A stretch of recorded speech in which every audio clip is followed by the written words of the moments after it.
ہماری بات سنو، ہم آپ کو اللہ رب العزت کی طرف بلاتے ہیں۔ رب تعالیٰ کا فرمان ہے وَمَنْ أَحْسَنُ قَوْلًا مِّمَّنْ دَعَا إِلَى اللَّهِ وَعَمِلَ صَالِحًا وَقَالَ إِنَّنِي مِنَ الْمُسْلِمِينَ۔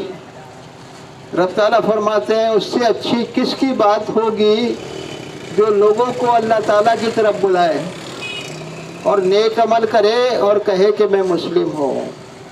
بھائیوں، ہم سب مسلم ہیں، لیکن ہم سے کچھ کوتاہیاں ہوئی ہیں، ہم سے کچھ لغزشیں ہو رہی ہیں، تو ہم یہ چاہتے ہیں کہ اللہ ہم کو معاف کر دے۔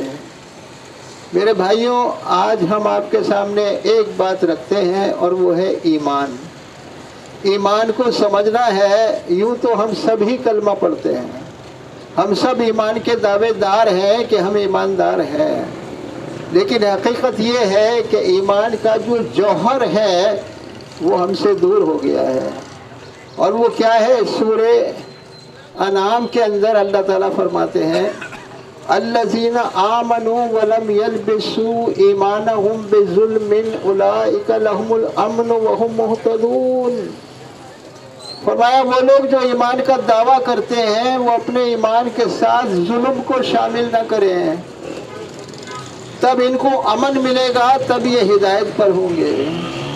میرے بھائیوں، امن جنت کا گھر ہے، تو اس میں اگر آپ جانا چاہتے ہیں جہاں کسی قسم کی کوئی لغویات نہیں ہوگی، رب تعالیٰ فرماتے ہیں لا یسمعون فیہا لغوا ولا کذابا، نہ اس کے اندر کوئی جھوٹ بولے گا، نہ اس میں کوئی لغویات ہوگی۔ وہ امن کا گھر ہے۔ اس امن کے گھر میں اگر آپ جانا چاہتے ہیں تو اپنے ایمان کو درست فرما لیں۔ ایمان کے ساتھ اگر آپ کا ظلم مل گیا تو پھر وہ ایمان معتبر نہ رہا، ایمان خالص نہ رہا۔ تو آپ کو چاہیے کہ خالص ایمان کو اپنے دل میں جگہ دیں اور اس کے اندر ظلم نہ ملائیں۔ اب ظلم سے مراد کیا ہے؟ وہ نبی اکرم صلی اللہ علیہ وسلم فرماتے ہیں جب اس آیت کا نزول ہوا تو صحابہ کرام نبی اکرم صلی اللہ علیہ وسلم کے پاس پہنچے اور کہا اللہ کے رسول ایونا لم یظلم، بخاری کے اندر یہ بات موجود ہے جو حدیث کی سب سے بہتر کتاب ہے۔ فرمایا ہم میں سے کون ایسا ہے جس نے کبھی ظلم نہ کیا ہو؟ ہم تو ظلم کرتے رہتے ہیں، ہماری زندگی کے ساتھ ظلم شامل ہے، تو اگر ہماری زندگی میں ظلم ہو گیا تو کیا ہمیں امن نہیں ملے گا؟ جنت ہمارا مقدر نہیں ہوگی، اور کیا ہم ہدایت پر نہیں کہلائیں گے؟ نبی اکرم صلی اللہ علیہ وسلم نے فرمایا جس ظلم کو تم سمجھے ہو وہ ظلم نہیں ہے۔ اس آیت میں جس ظلم کا ذکر ہے وہ ظلم ہے جو جناب لقمان نے اپنے بیٹے کو وصیت کرتے ہوئے یہ کہا تھا یا بنی لا تشرک باللہ ان الشرک لظلم عظیم، میرے بیٹے شرک نہ کرنا، شرک سب سے بڑا ظلم ہے۔ تو یہ ظلم عظیم ایمان کے ساتھ جب مل جاتا ہے تو ایمان تباہ ہو جاتا ہے، ایمان برباد ہو جاتا ہے۔ تو میرے بھائیوں، اپنے ایمان کو ظلم سے یعنی آپ بچائیں گے شرک سے۔ شرک سب سے بڑا ظلم ہے۔ دیکھیے سب سے بڑا ظلم کیا ہوتا ہے؟ اللہ تعالیٰ سب سے بڑے ہیں، آپ جانتے ہیں۔ پھر اللہ تعالیٰ قرآن کریم کے اندر 24واں سپارہ شروع ہو رہا ہے، یہاں سے ہے فَمَنْ أَظْلَمُ مِمَّنْ كَذَبَ عَلَى اللَّهِ وَكَذَّبَ بِالصِّدْقِ إِذْ جَاءَهُ۔ اس شخص سے بڑھ کے ظالم کون ہوگا جو اللہ پر جھوٹ بولے؟ میرے بھائی، یہ شرک کیا ہے؟ اللہ پر جھوٹ بولنا ہے۔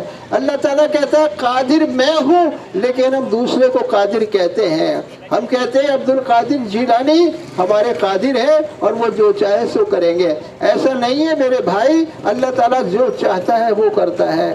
اس نے تو نبی اکرم صلی اللہ علیہ وسلم کو کہا وَمَا تَشَاءُونَ إِلَّا أَن يَشَاءَ اللَّهُ، تم جو چاہتے ہو وہ نہیں ہوتا مگر ہوتا وہ ہے جو اللہ چاہتا ہے۔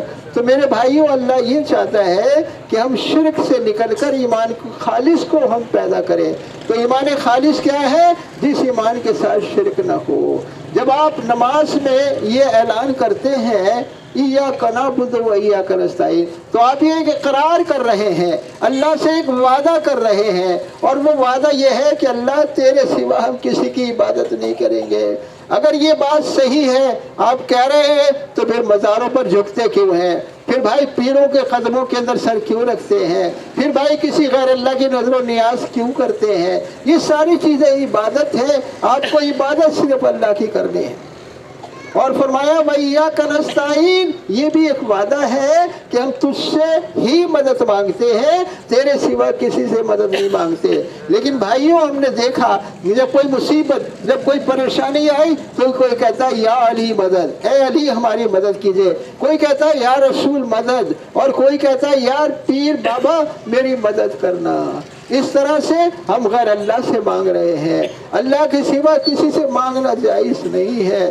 اللہ تعالیٰ قرآن کریم میں فرماتے ہیں مجھے پکارو، ادعونی، مجھے پکارو، استجب لکم، میں تمہاری ضرورتوں کو پورا کروں گا۔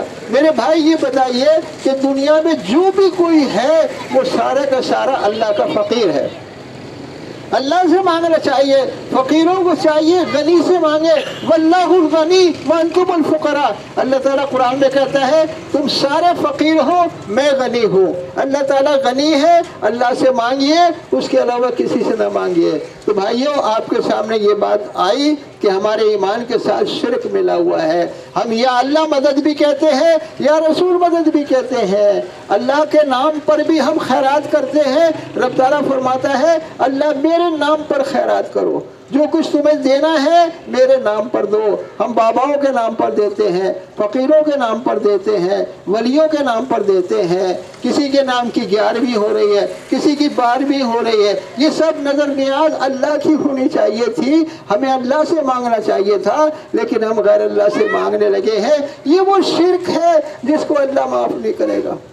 نبی اکرم صلی اللہ علیہ وسلم کو خطاب کر کر سورہ زمر کے اندر اللہ تعالیٰ یوں فرماتے ہیں وَلَقَدْ أُوحِيَ إِلَيْكَ وَإِلَى الَّذِينَ مِنْ قَبْلِكَ، میں نے تجھ پر وحی کی ہے اور تجھ سے پہلے جو رسول آئے ان کو بھی وحی کی ہے، اور وہ وحی یہ ہے لَئِنْ أَشْرَكْتَ، اگر تو نے شرک کیا لَيَحْبَطَنَّ عَمَلُكَ، تیرے عمل برباد ہو جائیں گے، لَنَكُونَنَّ مِنَ الْخَاسِرِينَ، تو نقصان میں چلا جائے گا۔ تو میرے بھائیوں نبی کے بھی اعمال برباد، ولی کے بھی اعمال برباد، ہمارے بھی اعمال برباد ہوں گے اگر ایمان کے ساتھ ہم نے شرک کو شامل کر لیا۔ شرک کو الگ کیجئے، شرک سے اللہ سے معافی مانگیے گا، اور کبھی بھی اللہ کے ساتھ کسی کو شریک نہ کیجیے گا۔ آپ تو کلمے کے اندر پڑھتے ہیں لا الہ الا اللہ، کیا مقصد ہے؟ کبھی آپ نے سوچا کہ اللہ کے سوا کوئی عبادت کے لائق نہیں ہے، پھر مزاروں پہ جھکنا ہے، پھر نظر نیاز کرنی ہے، پھر یہ سب کچھ کیا ہے؟ یہ سب کچھ قرآن کے منافی ہے۔ جو آپ نے کلمے کا اقرار کیا ہے وہ یہ اس کو منع کرتا ہے۔ کلمہ یہ کہتا ہے کہ اللہ کی ہو جاؤ، اور کلمے کا دوسرا جز یہ ہے کہ محمد رسول اللہ صلی اللہ علیہ وسلم کی اطاعت کرو۔ محمد صلی اللہ علیہ وسلم اللہ کے رسول ہے، رسول آتا ہی اس لیے ہے کہ اس کی اطاعت کی جائے۔ رب تعالیٰ قرآن میں فرماتے ہیں ہم نے جو بھی رسول بھیجا اس لیے بھیجا کہ لوگ اس کی اطاعت کریں۔ آج ہم رسول کی اطاعت سے باہر ہو گئے، اس لیے ہمارے لیے پریشانیاں ہیں۔ اللہ کے بندو اس پریشانیوں سے نکلنا چاہتے ہو تو پھر اللہ کو پکارو، اپنے ہر معاملے میں اللہ سے مانگو۔ اللہ تعالیٰ مجھے آپ کو سب کو عمل کی توفیق عطا فرمائے۔ اقول قولی ھذا استغفر اللہ لی ولکم۔ السلام علیکم ورحمۃ اللہ وبرکاتہ۔ مغرب کے بعد خدیجہ الکبریٰ، مغرب کی نماز خدیجہ الکبریٰ کے اندر ہے، انشاءاللہ تعالیٰ آپ وہاں پہنچیں گے، آپ کو بہت اجر ملے گا۔